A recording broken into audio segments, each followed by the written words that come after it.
Ishte ditë tragjike. Koha për politikanët, pushtetarët dhe diplomatët e huaj mbaroi. Çështja e 20 janarit nuk është më një debat politik, por një çështje penale që kërkon përgjegjësi ligjore dhe drejtësi të plotë. Sot shpresa jone vetme është vendosja e drejtësisë të ndishkimit të autorëve të vrasjes së 20 janarit nga SPAK-u. Vërteta duhet dalë në dritë dhe përgjegjësit të përballen me ligjin pa asnjë lloj mbrojtje apo ndikimi politik. Shpresa fundit për të bërë drejtësi e ndëshkuar vrasjet është në duart e hetuesve dhe prokurisë speciale që kanë dosjen në dorë. Kjo nuk është koha për lojra politike apo shmangje përgjithësisht.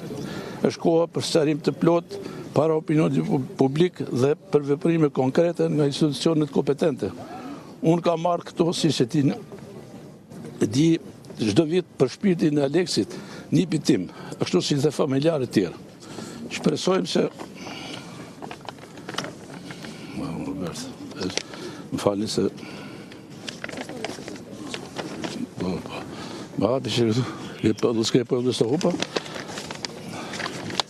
shpresojmë që ambasadorët e vendeve aleate të na dëgjojnë. Ato na kanë premtuar se do të na mbështesin në kërkesat tona të parreshta për drejtësi.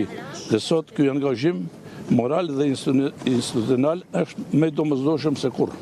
Shoqëria shqiptare pret që drejtësia të funksionojë realisht. Ne nuk kërkojmë hakmarrje, por drejtësi. Nuk kërkojmë përjashtime, por barazi para ligjit. Kujtesa nuk duhet zbëhet dhe përgjegjësia nuk mund të harrohet. Ne qëndrojmë gjithmonë besim tek SPAK-u dhe gjykata e Strasburgut për drejtësi.